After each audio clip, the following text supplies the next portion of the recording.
Mm.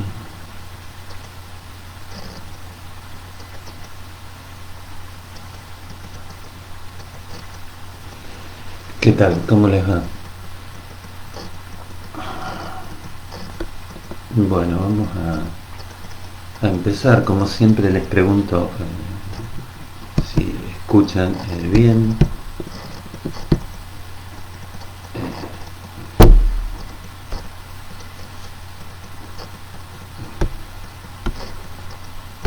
Espero que ustedes se conecten y empezamos.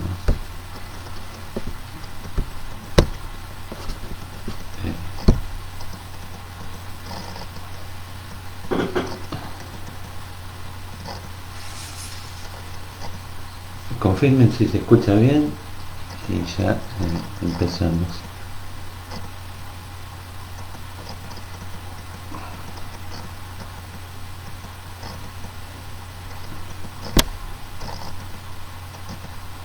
Bueno, bárbaro, acá me dicen que se escucha bien.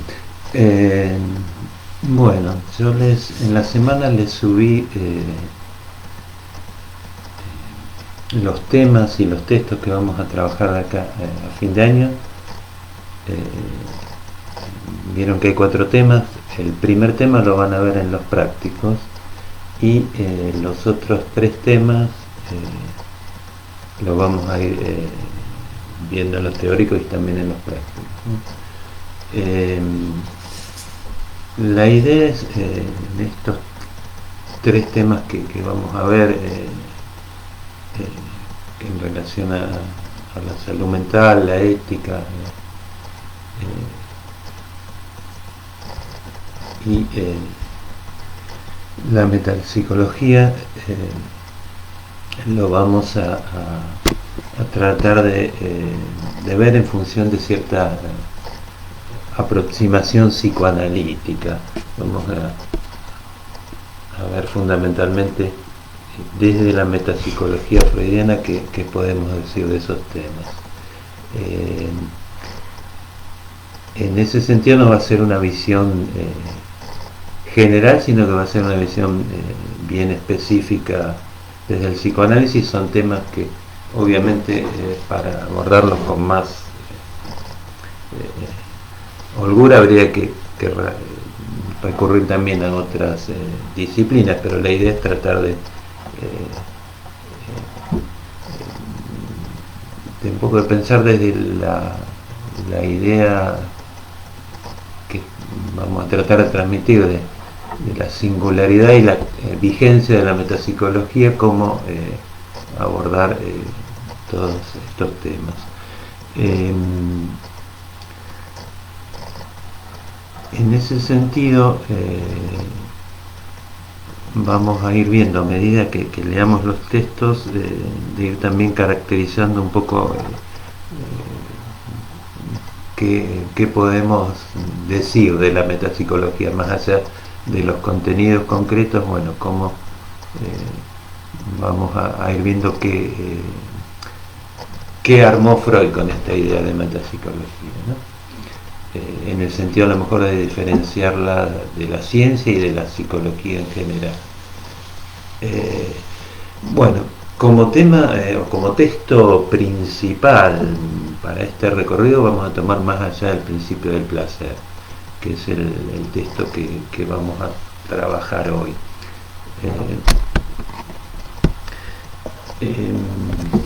Es un texto, como ustedes saben, del año 20, creo que lo han visto ya en otras materias también, y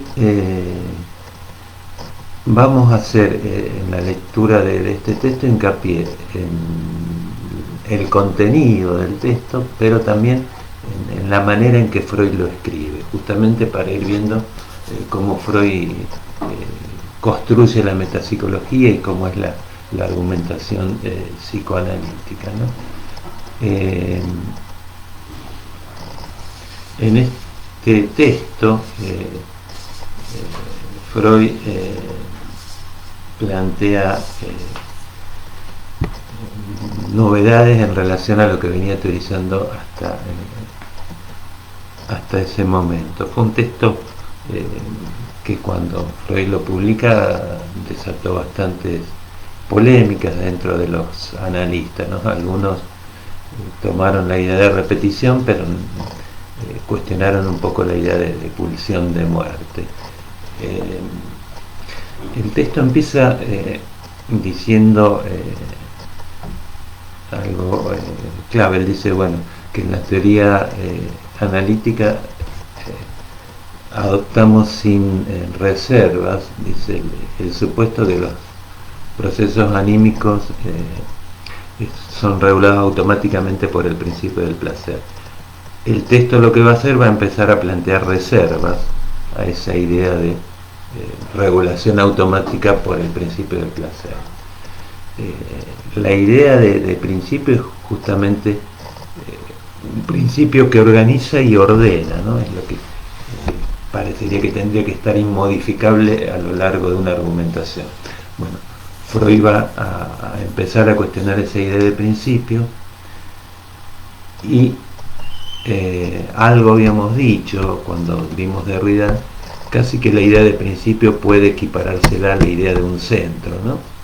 Entonces, lo que Freud va a empezar a plantear, bueno, hay algo más allá que incide en el funcionamiento de lo psíquico, que no está regulado automáticamente por el principio del placer. Y la idea de regulación automática es también la idea de una especie ya de mecanismo definitivo y consolidado, ¿no? Automáticamente, como una especie de determinismo así casi matemático que podría regular el funcionamiento de un sistema o de una estructura, si ustedes quieren. Cuando Freud en el texto vamos a ver que empieza a plantear un más allá, de algún modo esta palabra automático va a remitirnos a la idea que hay algo que no es tan automático, sino que algo del tiempo va a tener que ver con eso que Freud está teorizando en relación al más allá del principio del placer, ¿no? Entonces, es un texto que les decía que produce un giro bastante importante en la teoría. Inclusive algunos analistas dicen, bueno, no tendríamos el psicoanálisis tal como lo conocemos hoy si no hubiera publicado Freud este texto, ¿no?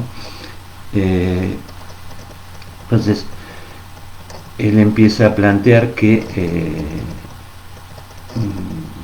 una explicación metapsicológica supone tener en cuenta el punto de vista tópico, el punto de vista económico y el punto de vista dinámico. En este texto se va a centrar de algún modo, si bien tiene en cuenta los otros dos, en la problemática más económica para desplegar algunas explicaciones. En ese sentido ya anotamos una primera definición de metapsicología, que es explicación tópica, económica y dinámica, y vamos a ver que la tópica, la dinámica y la economía siempre tienen el sesgo de lo inacabado, de lo imperfecto, como que hay algo que no termina de cerrar en esas explicaciones. Eso lo vamos a ir viendo en el texto, ¿no? Pero piensen ustedes en la idea que si la descarga del aparato sería a lo que tiende, y si hay una descarga total ya no habría más aparato, ahí Freud empieza a complicar un poco la economía, lo mismo, o podemos decir cosas parecidas de la dinámica. Por ejemplo, los conflictos no son tan dos fuerzas en pugnas, sino que siempre hay como una lógica un poco más compleja. Eso ahora lo vamos a ir viendo también. Y Freud lo que plantea entonces que en estos primeros párrafos que trata de pensar el aumento de la excitación o el aumento de la tensión como displacentero y la disminución de la tensión como lo placentero. Como que eso sería un poco el principio del placer y la idea que ustedes ya conocen es, bueno, que el principio del placer tendría a lograr una ganancia de placer o a evitar el displacer, ¿no? Eso es lo que plantea en los primeros párrafos y a continuación él hace una referencia a que se llegó a postular el principio del placer un poco por la experiencia analítica y que no le importa mucho si esto lo acerca a algún sistema filosófico o psicológico.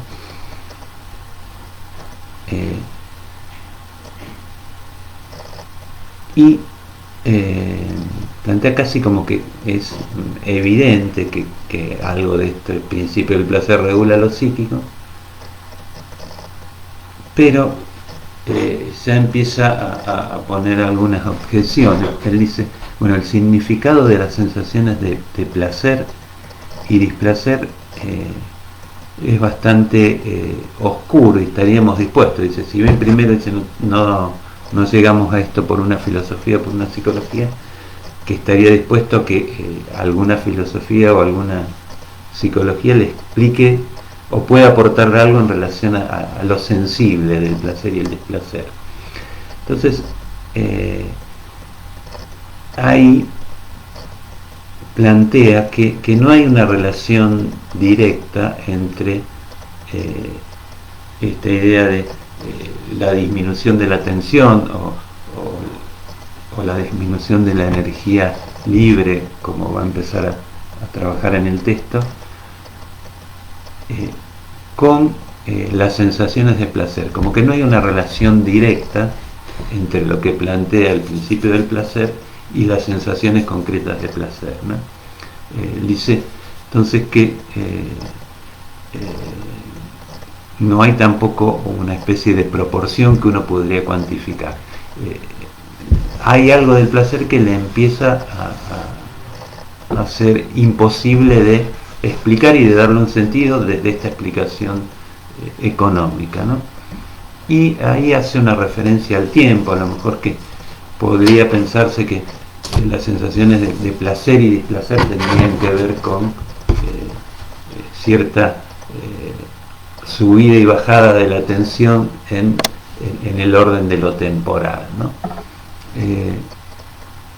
Ahí vamos a ver que al final del texto también retoma cierta referencia a esto para explicar las sensaciones de placer. Ubíquense que Freud está teorizando entonces sobre el aparato psíquico, estamos pensando en las huellas némicas, en los representantes, en cómo circulan las cargas en ese aparato y tratar de dar cuenta entonces qué es lo que regula o guía los procesos psíquicos. Ahí se encuentra que eso que pasa produce sensaciones de placer y displacer y no lo puede terminar de explicar desde el principio del placer, si bien era casi lo que tenía como punto de partida en sus primeras argumentaciones, ¿no? Después hay una referencia al principio de constancia, que es un principio que tiene que ver con la fisiología y Freud lo lleva al campo analítico en relación a que el principio de constancia tiende a mantener cierto nivel de equilibrio de la energía y hay ahí ciertas dudas. Cuando ustedes leen el texto dice primero, bueno, el principio del placer es un derivado del principio de constancia, pero dice, es como da vuelta a los términos y dice, bueno, pero en realidad el principio de constancia lo inferimos por observar el principio del placer. Ahí hay una serie de idas y vueltas a lo largo de estos pequeños párrafos donde Freud sitúa entonces al principio de constancia como una referencia también para ubicar el principio del placer. Y después de estas primeras referencias, donde les vuelvo a remarcar, al principio dice sin reservas, y todo el texto lo que va a plantear es, bueno, ciertas reservas. La primera reserva o la primera cosa que contradice la idea de un dominio así irrestricto del principio del placer, dice Freud que es la sustitución del principio del placer por el principio de realidad. Y eso lo plantea casi como una ley, ¿no? Donde él dice que el principio de placer puro podría ser peligroso, entonces se introduce el principio de realidad que lo que hace es justamente en el funcionamiento del aparato poner en juego ciertos rodeos. No se va directamente a una ganancia de placer, sino que se hacen rodeos para obtener finalmente sí una ganancia de placer. Entonces ahí ya Freud lo sitúa como una experiencia, pero casi como una ley, ¿no? Como que está empezando a marcar, bueno, no hay un principio de placer puro, sino que aparece algo distinto que es ya el principio de realidad. Y la otra cuestión que plantea como una especie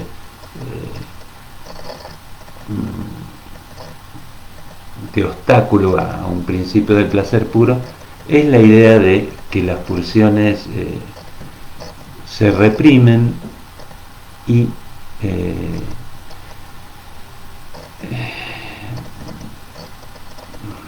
al ser reprimidas, dice Freud,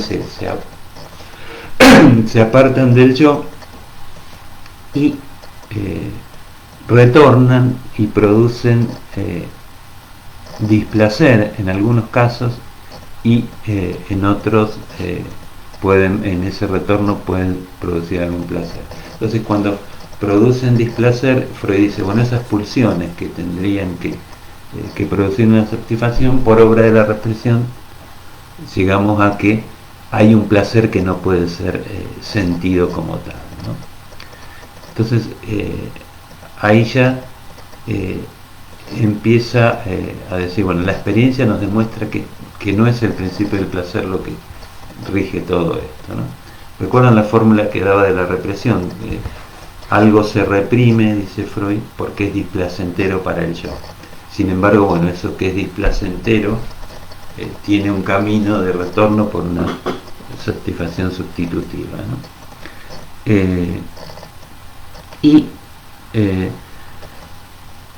Ahí Freud en el texto empieza a hacer algo que en los primeros capítulos es bastante constante. Él encuentra una objeción al principio del placer, pero finalmente la vuelve a explicar por el lado del principio del placer. Dice, una vez que comentó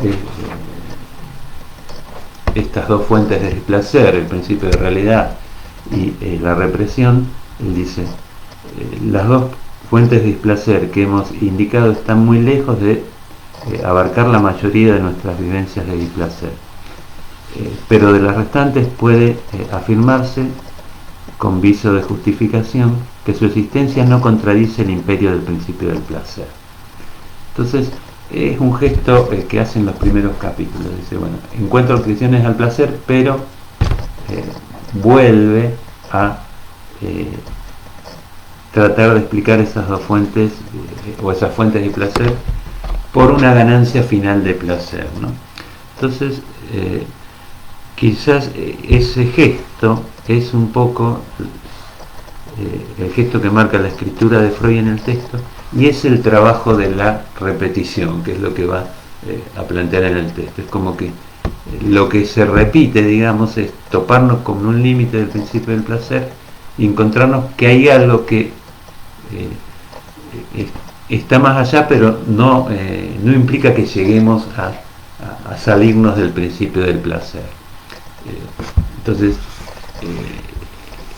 eso que se va repitiendo, ese gesto, les decía, de Freud, es un poco también el trabajo de la repetición. Hay un más allá al que tratamos de llegar desde el campo del placer sin poder salirnos del campo del placer, pero está eso como insistiendo, y la repetición nos convoca permanentemente a ese campo, ¿no? En otros términos, cuando Freud define el deseo como la diferencia entre la satisfacción buscada y la encontrada, está planteando esta idea. Bueno, tratamos de decir algo de eso que está reprimido, pero nunca podemos llegar a decirlo todo, ¿no? Entonces, la satisfacción buscada es siempre distinta a la que encontramos, ¿no? Entonces, eso es lo que vamos a ir viendo en el funcionamiento concreto del aparato psíquico y también en la teorización. Es como que Freud va a tratar de decir algo del más allá del principio del placer y nunca lo va a terminar de decir del todo, ¿no? Entonces, y hay algo que lo va pulsando a Freud para seguir teorizando. Freud dice, bueno, los ejemplos que siguen no justifican una hipótesis de un más allá, sin embargo él sigue escribiendo a lo largo del texto.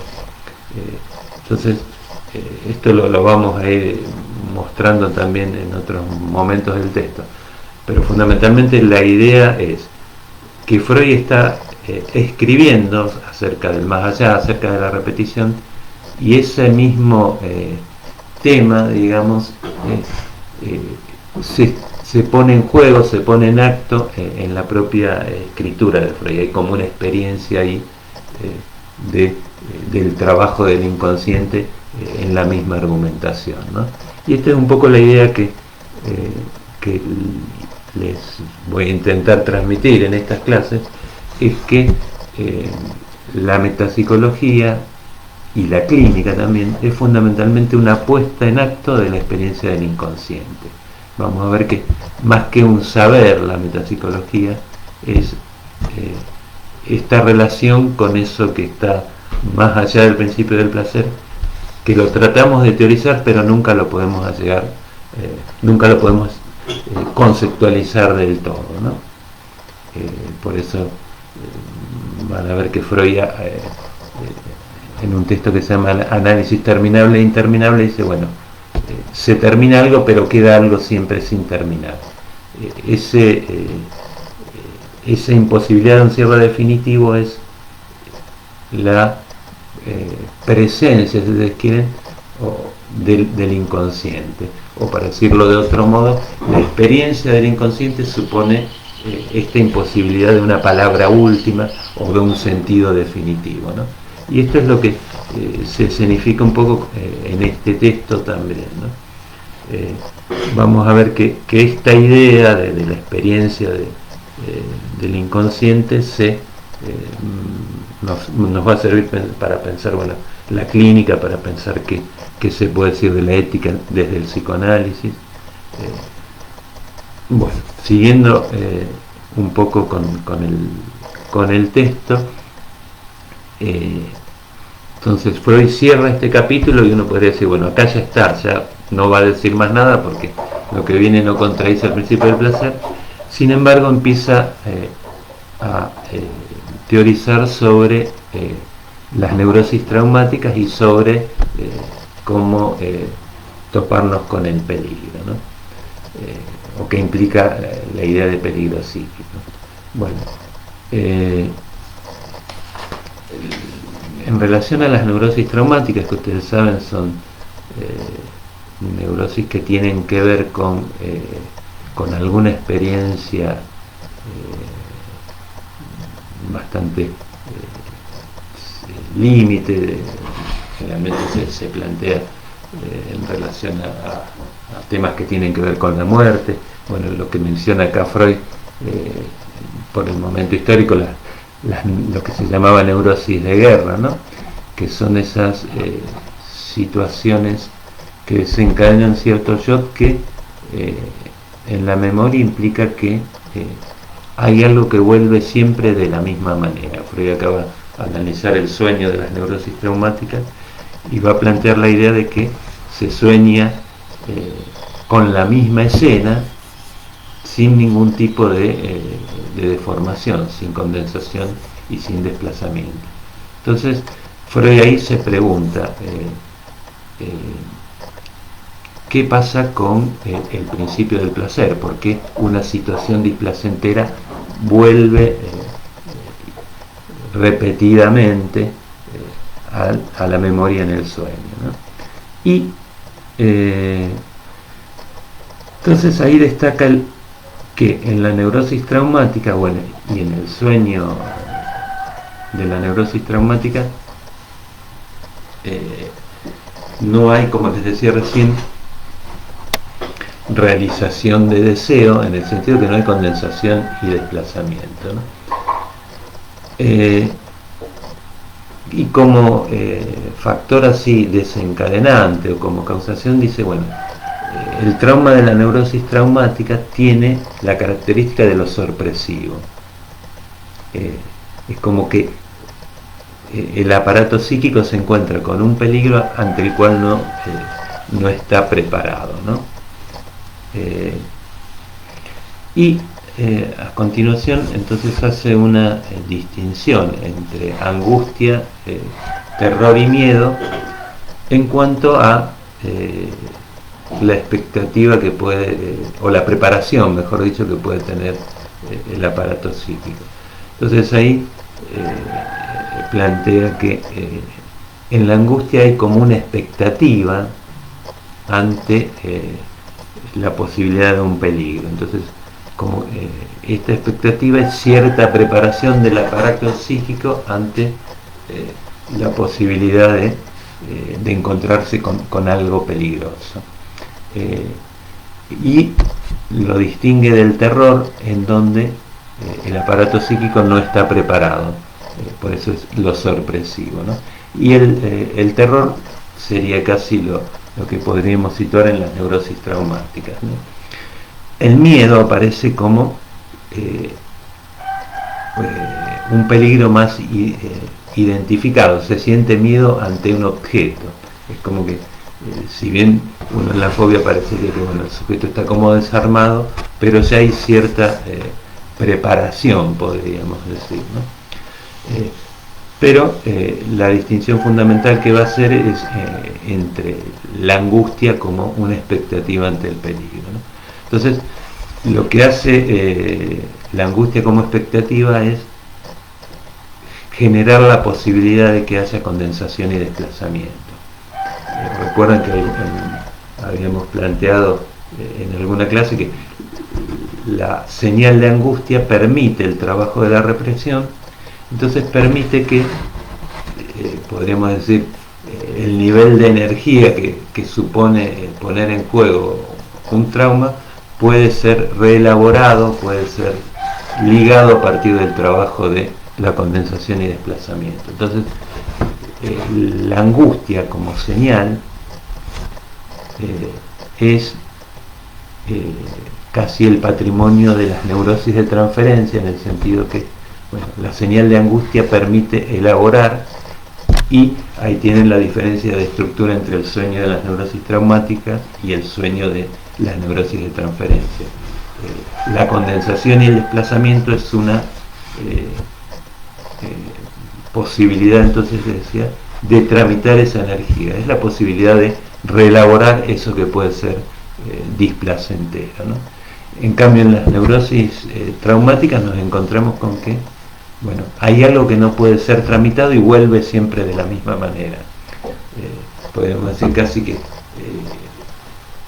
con las neurosis de transferencia el tiempo empieza a pasar, algo se puede olvidar y dejar atrás, ¿no? En las neurosis traumáticas, Freud dice, el paciente no puede olvidar, hay algo displacentero, algo con un malestar que vuelve siempre de la misma manera. Freud lo dice bastante gráfico, le dice, el paciente no puede olvidar, pero en la vida consciente no quiere recordar. No podría decir que en la neurosis de transferencia el paciente no quiere olvidar, en el sentido de trata de recordar, pero no puede recordar, recuerda a través de un sustituto, ¿no? Pero bueno, entonces habría que diferenciar tajantemente la estructura del trauma en el sueño o en la neurosis traumática de la estructura del trauma de las neurosis de transferencia, donde podemos decir, bueno, en la neurosis de transferencia hay olvido y sustitución. El recuerdo ya no va a venir directamente, sino que va a producirse a través del trabajo de la sustitución. Esa distinción que decimos alguna vez entre reproducción y repetición la podríamos ubicar acá también.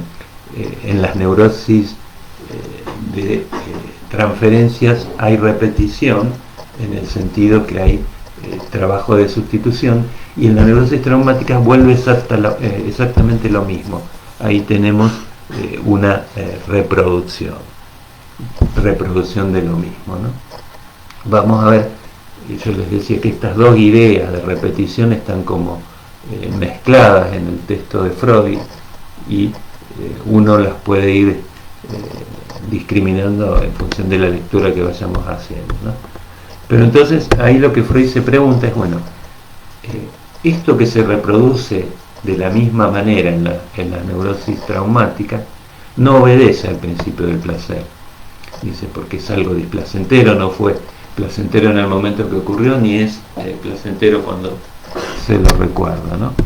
En ese sentido dice, bueno, tendríamos que pensar que el sueño de la neurosis traumática no es una realización de deseo, y es como una especie de bache en el principio del placer, ¿no?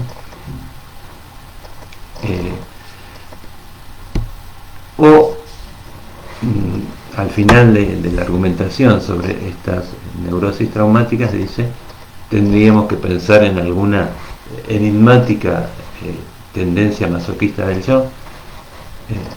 Ahí cierra la argumentación y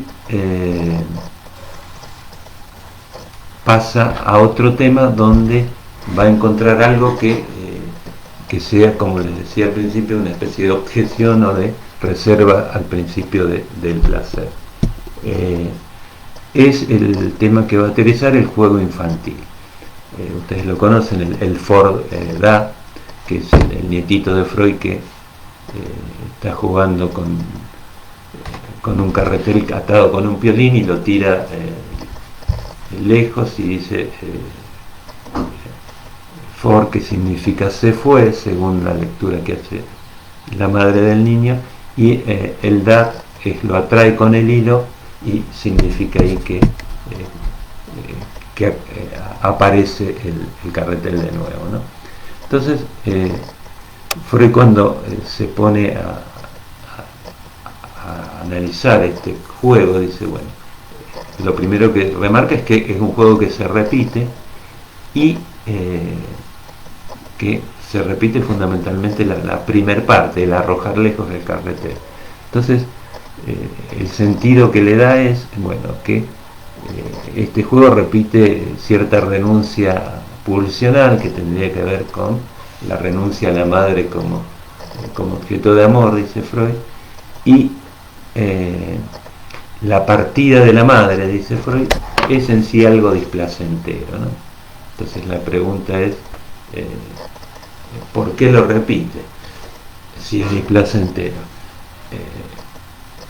Una de las primeras cosas que dice es que bueno, hay cierto deseo de venganza. Bueno, si te vas, andate que no te necesito, sería la frase que traduce ese deseo, ¿no? Y comenta ahí que el padre del chico se había ido a la guerra, y dice, en el contexto edípico, lo lee Freud, dice, bueno, el odio hacia el padre era traducido con un vete a la guerra, ¿no? Como el arrojar el carretel sería como decir, bueno, me vengo de la madre y me vengo del padre, en ese sentido, ¿no? O había cierta emoción de odio que se pone en juego. Entonces Freud, con estas explicaciones, dice que finalmente eso que es displacentero supone una ganancia de placer. Es como que dice, bueno, hay algo que contradice al principio del placer, pero todavía lo puedo explicar por el principio del placer. Este es el gesto que les decía en el primer capítulo, que recién en el capítulo siguiente Freud no lo repite tanto, pero la idea es que no nos escapamos siempre en el ámbito del principio del placer tratando de decir algo del más allá, ¿no? Y entonces Freud, en relación al juego del niño, dice, bueno, quizás situaciones que fueron vividas pasivamente se actúan activamente para obtener finalmente una ganancia de placer, ¿no? Es como que en el juego, Freud dice, el chico va elaborando algo displacentero a partir de estas repeticiones. Y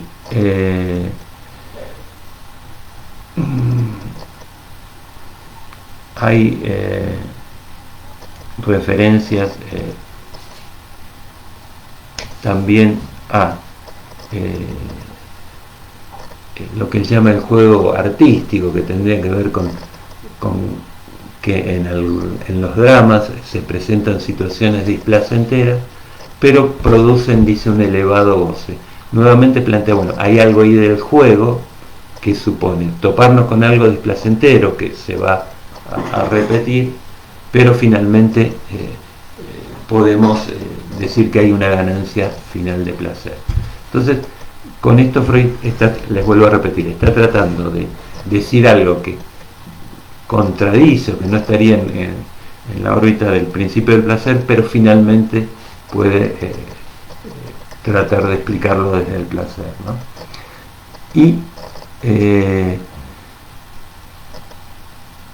a partir de esto entonces va a seguir teorizando. No quiero cansarlos mucho con la idea esta de los gestos teóricos que va repitiendo Freud,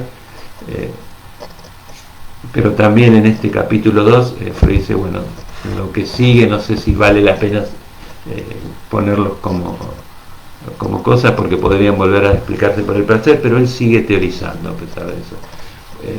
En ese sentido podríamos decir que Freud está marcado fundamentalmente por la insistencia de que tiene que decir algo que está más allá del principio del placer, ¿no? Está repitiendo esa insistencia en el texto también. Del juego del niño ustedes conocen algunas lecturas que se han hecho. La más conocida es la idea que tiene Lacan, que el for y el das serían como la primer pareja de significantes, y en el juego se está escenificando ya la introducción del chico al orden simbólico, ¿no? Otra lectura que no es tan famosa, a lo mejor la han escuchado también, Derrida plantea que Freud está jugando un poco con el principio del placer como si fuera un carrete, ¿no? Que lo trae y lo aleja y está repitiendo en el texto un poco lo que les estaba planteando recién, ¿no? Y vamos al capítulo 3, donde ahí Freud ubica toda esta problemática de la repetición, el recuerdo, en la clínica. En este capítulo 3 se empieza planteando como 3 momentos de la clínica, que cuando veamos el texto recordar, repetir, relaborar, van a ver que son los mismos momentos, ¿no? Él plantea que en un primer momento la idea era reconstruir la vivencia traumática y comunicársela al paciente, que dice Freud, bueno, la interpretación era un poco eso, ¿no? Y eso parece que no le da los resultados que esperan, y entonces en un segundo momento Freud plantea que ya lo que se intenta sería que el paciente recuerde por sí mismo y vaya venciendo la resistencia, como que el trabajo analítico implica ahí ya un segundo elemento, que son las resistencias, y él dice, bueno, el trabajo con las resistencias es lo que permitiría que el paciente pueda recordar. Y un tercer momento en donde el paciente dice no puede recordar y repite. eh, repite en la transferencia. La idea que el paciente no puede recordar y repite es que repite a través de una sustitución. Entonces, lo vamos a hacer muy esquemáticamente. Aquello que vivió con los padres no lo recuerda como tal, sino que lo escenifica con el analista en la transferencia. Entonces, Freud dice, se sustituye una neurosis por una neurosis de transferencia. Y analíticamente con lo que trabajamos es con esa neurosis de transferencia. Entonces, el paciente no puede recordar y repite. Lo que Freud de algún modo va a decir que, bueno, el repetir es la manera que tiene el paciente de recordar, ¿no? Recuerda a través de un sustituto. Y en ese sentido vamos a pensar que la primera idea que tenía Freud era una idea casi de recuerdo pleno, se podía recordar plenamente, y ya cuando empieza a hablar de resistencia y más cuando habla de sustitución y de neurosis de transferencia, ya vamos a tener siempre la idea de un recuerdo encubridor, o no hay un recuerdo pleno, sino que siempre recordamos a través de un sustituto. Entonces hay dos ideas de recuerdos bien diferenciadas. Una idea más tradicional es poder recordar plenamente todo, y la idea más psicoanalítica es que todo recuerdo supone el trabajo de sustitución. Hay recuerdo, pero hay olvido en ese recuerdo, ¿no?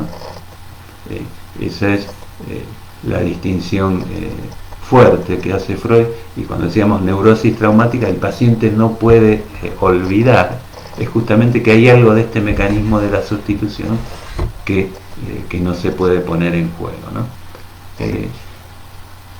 Entonces, ahí ya Freud empieza a hablar con esta idea de neurosis de transferencia, que ya estaba en el texto que es del año 1912, recordar, repetir, elaborar. Ya empieza a hablar entonces de la idea de que la repetición tiene que ver con el recuerdo, y les vuelvo a plantear, con que vamos a empezar a plantear dos maneras entonces de entender el recuerdo. La más analítica tiene que ver con que recordamos porque hay un olvido, y entonces producimos sustituciones. Freud llama en general a los recuerdos de infancia recuerdos encubridores. No se recuerda, dice, la infancia tal cual, sino que siempre hay un sustituto que nos permite reconstruir la infancia. Y ahí hacemos hincapié en la palabra reconstruir, ¿no?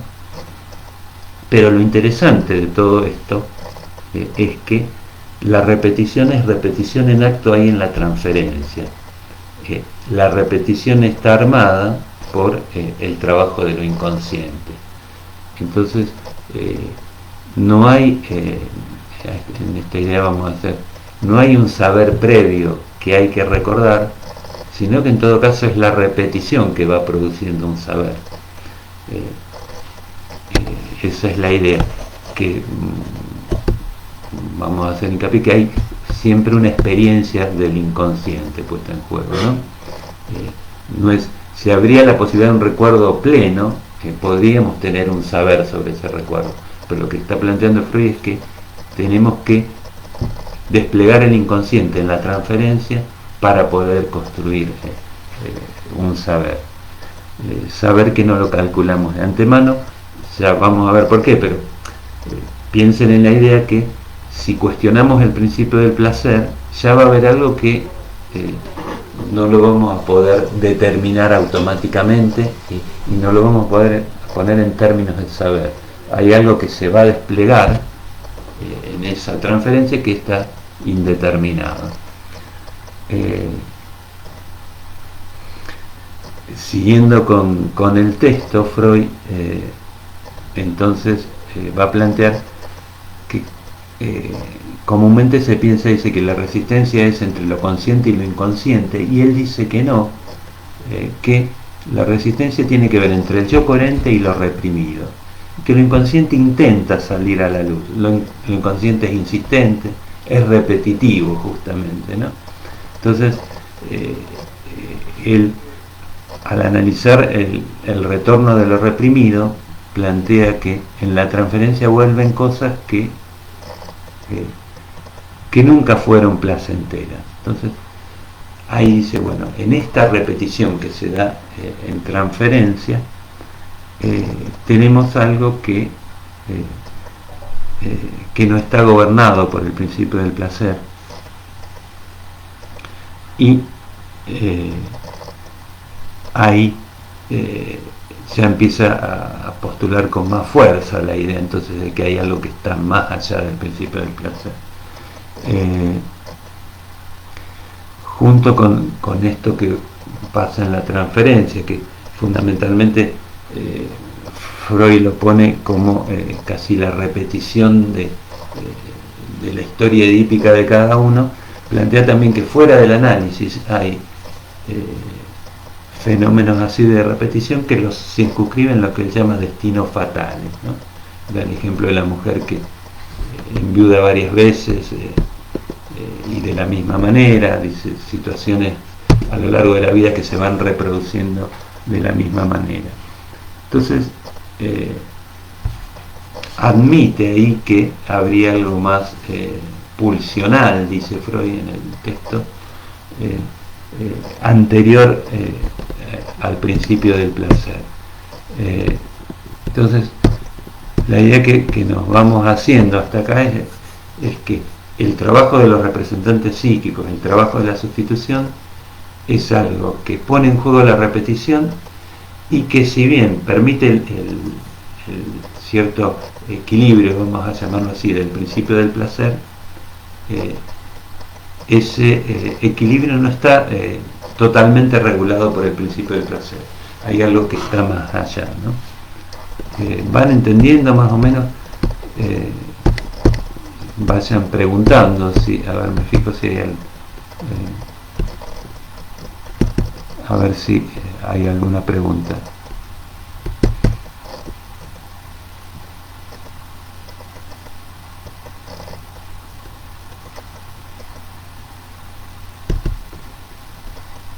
Bueno, a ver,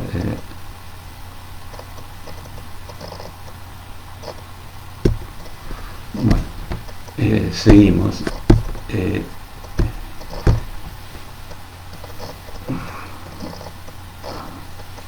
También al final del capítulo están las dudas de Freud, bueno,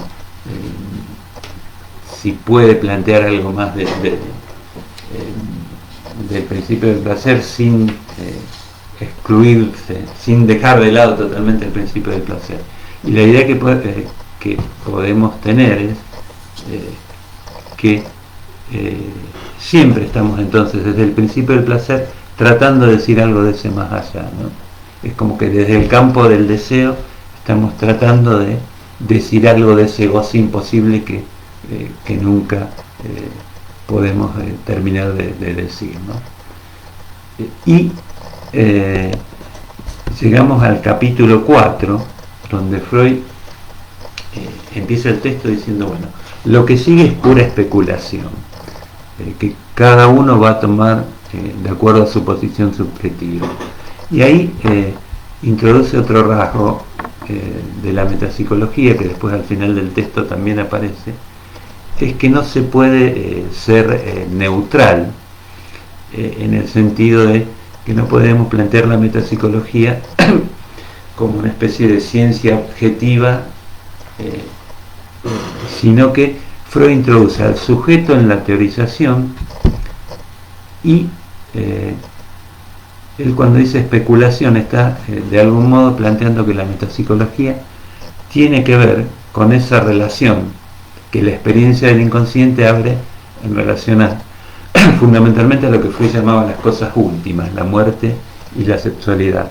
Vamos a ver que el más allá del principio del placer, eso que no se puede decir, tiene que ver con la muerte un tanto irrepresentable y con la idea de un goce imposible de representar también. Entonces, la especulación metapsicológica no es neutra, sino que está tocada por el goce y la muerte, ¿no? En ese sentido, la experiencia del inconsciente es una experiencia también singular que se pone en juego en cada teorización y fundamentalmente en cada análisis. Les vuelvo a mencionar ese texto de análisis terminable e interminable, donde Freud dice, bueno, no alcanza con los libros para tener una experiencia del inconsciente, sino que hay que pasar por un análisis. La idea es fundamentalmente que entonces la metapsicología está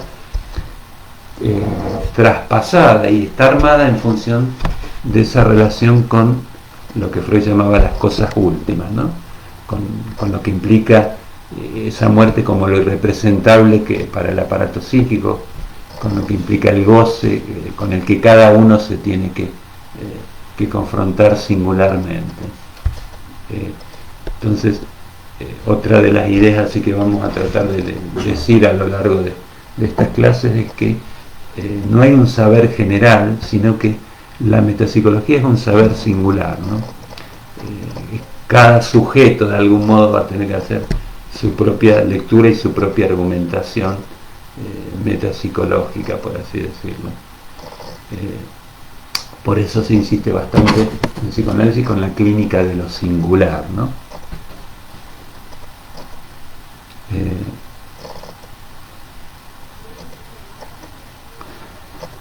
Bueno, acá hay una pregunta en relación al recuerdo. ¿Cuáles serían las dos maneras de recordar? Se las vuelvo a repetir y seguimos con el texto.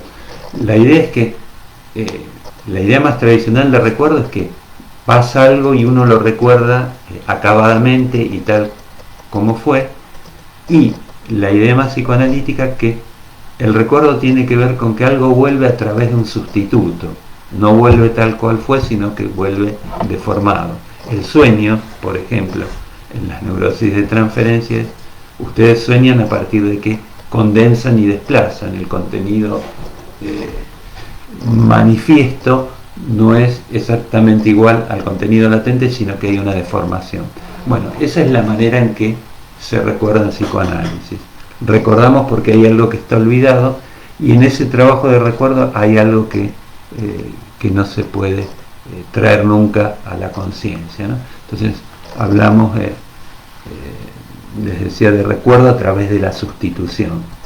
Esa es la diferencia. Yo nombraba el recuerdo pleno, es la manera más tradicional, y el recuerdo a través de la sustitución supone entonces el olvido para poder recordar, ¿no? Yo les también decía, en análisis la infancia que se juega no es tanto la infancia vivida, sino fundamentalmente cómo es recordada, cómo es reconstruida esa infancia, ¿no?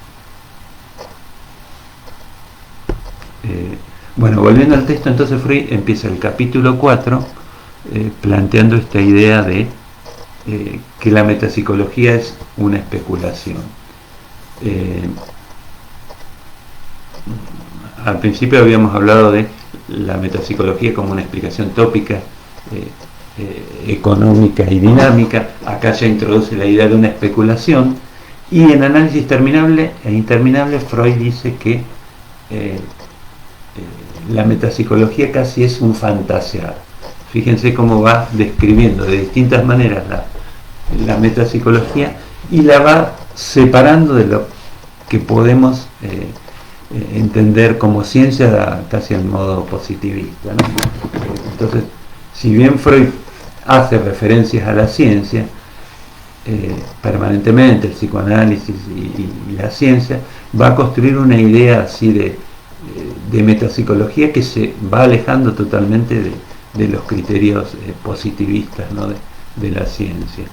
Y les decía, en esto hay que remarcar que es la metapsicología un saber que implica que el sujeto tiene que estar implicado, justamente. No habría metapsicología sin un sujeto y sin esa relación con lo inconsciente, o sin esa relación con lo que no se puede terminar de decir, ¿no?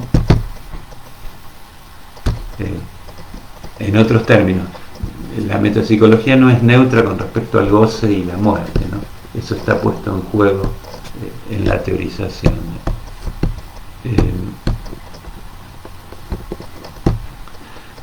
Bueno, seguimos con el texto, y en este capítulo 4 Freud va a desarrollar el modelo o un modelo de aparato psíquico que él lo va a llamar como una especie de vesícula. Imagínense como una especie de globo con una capa exterior que él la va a asimilar a la conciencia, y en el interior estarían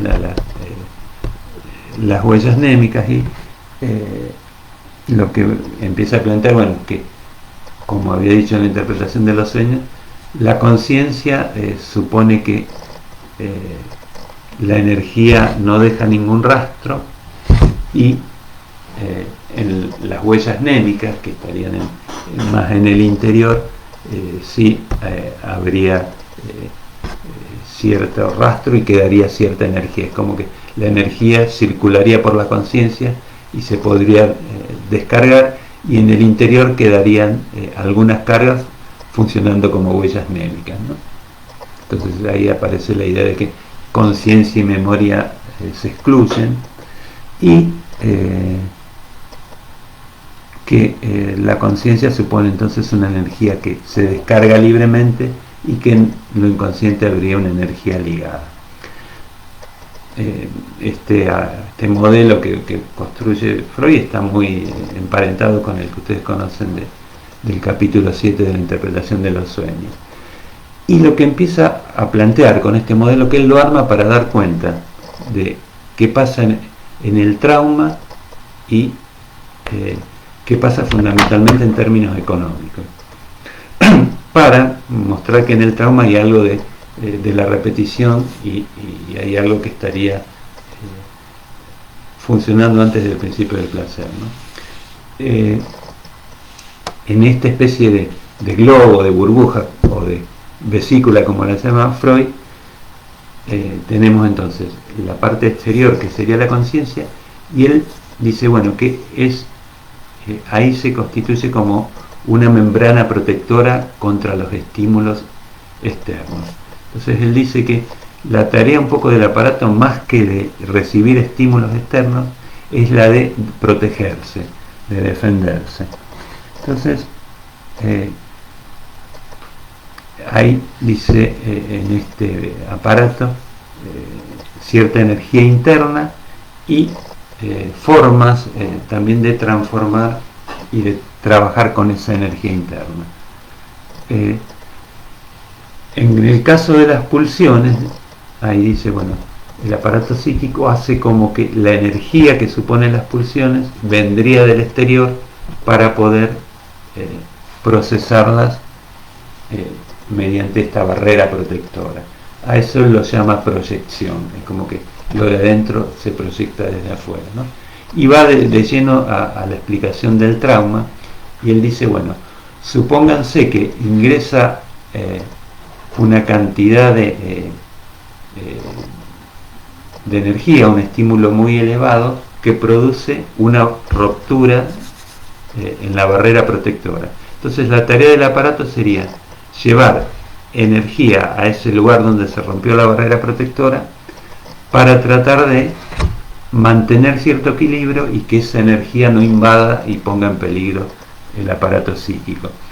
Entonces, si esa energía que está ingresando desde afuera la llamamos energía libre, la tarea del aparato es ligar la energía para mantener cierto equilibrio y que no se altere el funcionamiento del aparato, o no se altere el equilibrio, ¿no? Entonces, en esta metáfora que está construyendo, dice, bueno, imagínense que la angustia es como la última trinchera de la barrera protectora. Si volvemos a lo que decíamos antes, la señal de angustia desencadena el trabajo de la represión, el trabajo de la ligazón, para que esa energía no destruya el aparato en el caso de que sea muy intensa, ¿no? Entonces, lo que está planteando es, bueno, que el trabajo de la represión va produciendo ligaduras para mantener cierto equilibrio, pero lo que va a remarcar acá, que en el trauma hay un intento de ligar la energía, y en el trauma de las neurosis traumáticas fundamentalmente, que es anterior, dice, a la angustia y al funcionamiento del principio del placer. Entonces va a decir, bueno, ahí tenemos casi la prueba que hay algo que tiende a la repetición, que funciona independientemente del principio del placer. Entonces él dice que hay un trabajo primordial del aparato, un trabajo de ligazón, que es anterior al trabajo de la represión. Dice, puede estar en concordancia o no con el trabajo de la represión y del principio del placer, pero a veces puede estar en discordancia. Y es ahí donde situamos las neurosis traumáticas o situamos los siniestros. Pero la idea acá que transmite Freud fuertemente es que entonces hay algo que está ligado a la repetición y que es anterior al principio del placer.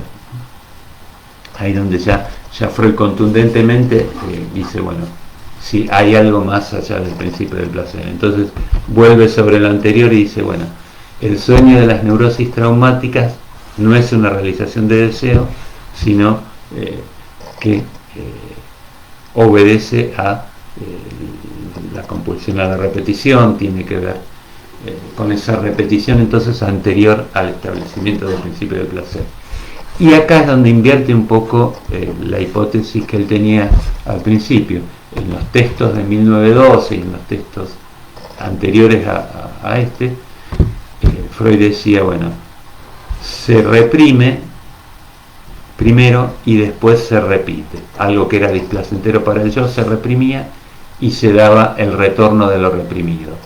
Como que el mecanismo primordial era la represión. A partir de este texto va a decir, bueno, tenemos la repetición como lo más originario y la represión se va a tener que supeditar al trabajo de la repetición. Da vuelta a los términos, ¿no? Entonces, ese es el giro así importante metapsicológico que produce Freud en este texto. Y vamos a tener entonces que pensar que para que se establezca el principio del placer en un segundo momento, primero tiene que estar funcionando la repetición.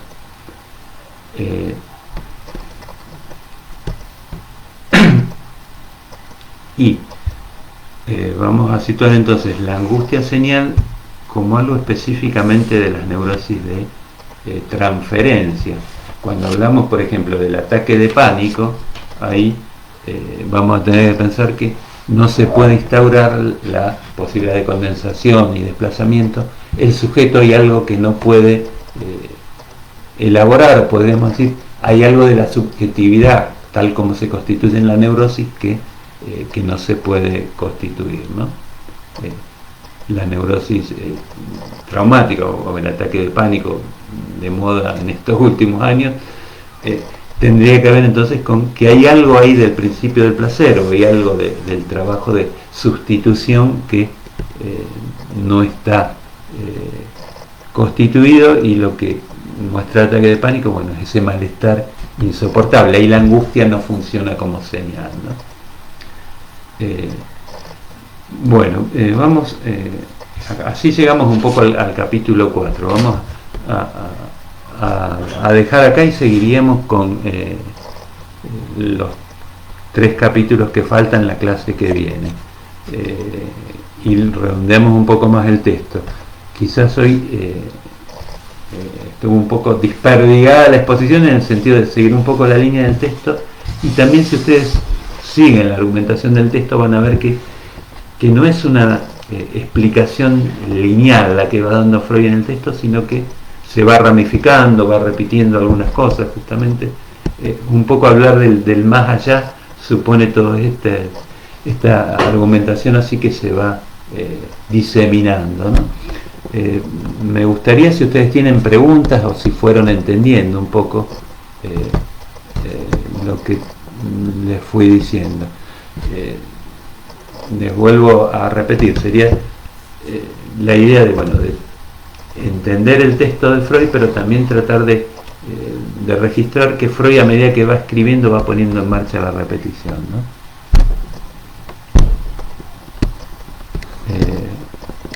Bueno, espero a ver si tienen preguntas.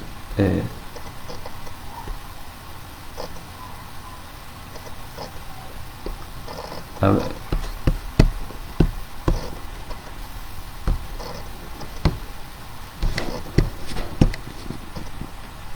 Mientras espero las preguntas, les comento. Entonces, la metapsicología freudiana va a ser también una puesta en juego del trabajo de la sustitución.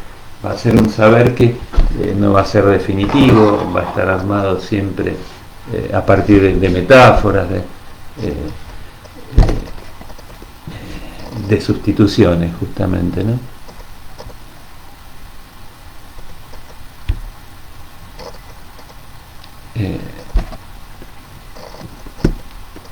Acá hay una, no sé si es una pregunta o una respuesta. Un poco, no sé si cuesta un poco, están diciendo, o se corta un poco. Bueno, más allá de la dificultad a lo mejor del texto está el tema de la transmisión. Acá me dicen que se entendió. Bueno, vamos a ir remarcando cosas y vamos a ir repitiendo a lo largo del texto. Ya después nos vamos a meter un poco siguiendo el texto, con pulsiones de vida, pulsiones de muerte, y vamos a tratar de ver distintas lecturas que se han hecho del tema de las pulsiones de vida y pulsiones de muerte. Como ideas así fundamentales que nos van a servir para la lectura así de los textos de la metapsicología, les vuelvo a repetir esta idea que la metapsicología no es un saber neutro, sino que el sujeto está implicado y está en juego esta relación con el goce y la muerte que no se puede decir, y que fundamentalmente el inconsciente supone la experiencia con ese más allá. La transferencia es un trabajo de sustitución que nos confronta con aquello que no podemos decir, ¿no? Que es aquello que nos conmueve en la vida también.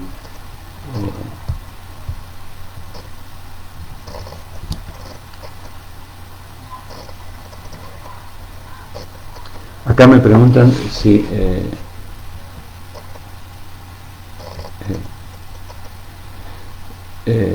sobre la neurosis de angustia sobre la angustia como señal en las neurosis de transferencia.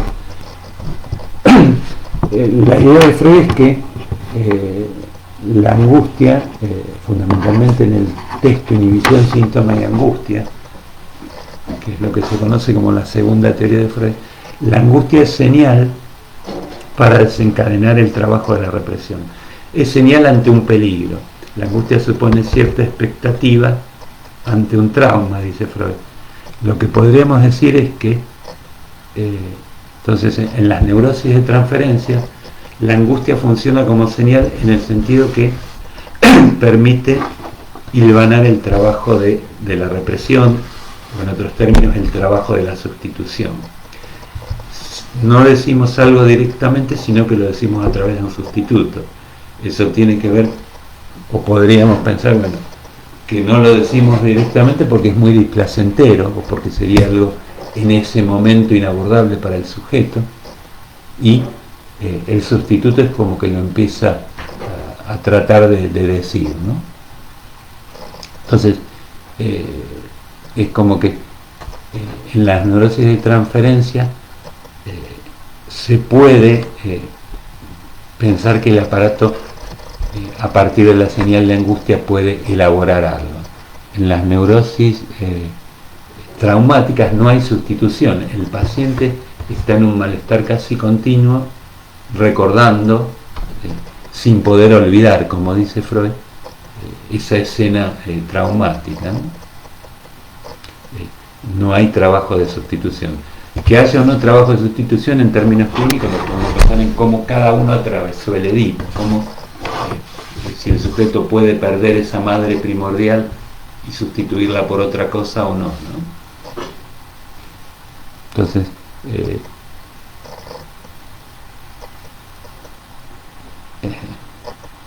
en ese sentido, la angustia señal quiere decir, bueno, que edípicamente esa madre está prohibida, entonces ante el peligro que implicaría toparse con ese goce prohibido, se desencadena el trabajo de la sustitución y la represión, ¿no?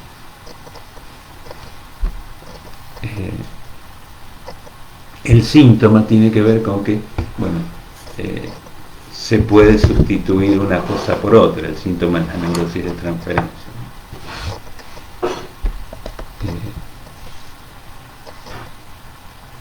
Bueno, no sé si se entiende un poco, pero esa es la idea, ¿no? Fundamentalmente volvemos a esta idea de que recordar en análisis es recordar a partir de la sustitución y en el caso de las neurosis suponemos que hay un pasaje más o menos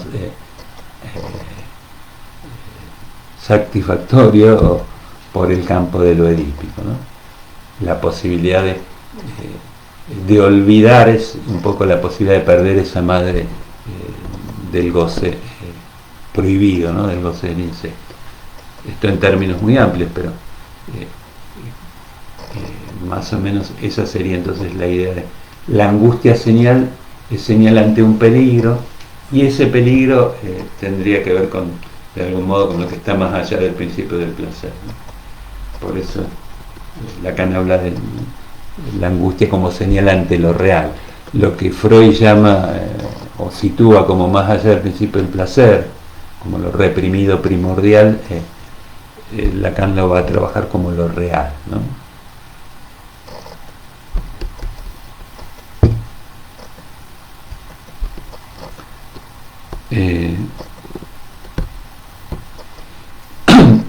Bueno, acá me dicen que más o menos se entendió. Vayan preguntando. Igual esta clase es como la primera aproximación a estos temas. Yo siempre más o menos le digo lo mismo, pero en la medida en que nos metamos un poco más y que ustedes vayan leyendo un poco más los textos, se va a ir entendiendo más, ¿no?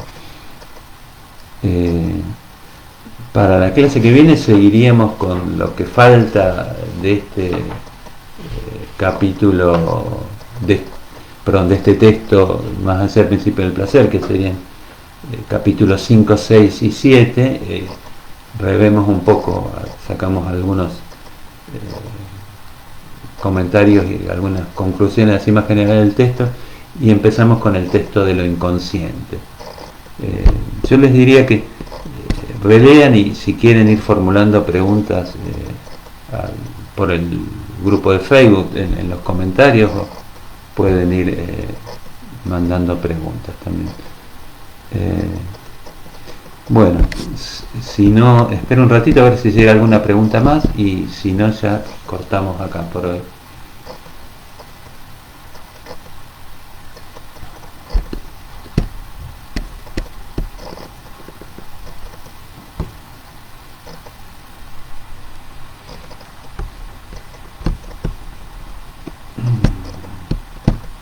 Bueno, parece que más o menos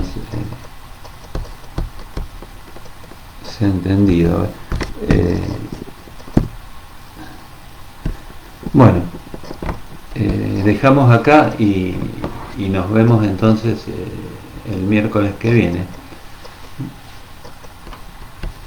Bueno, que tengan buena semana. Hasta luego.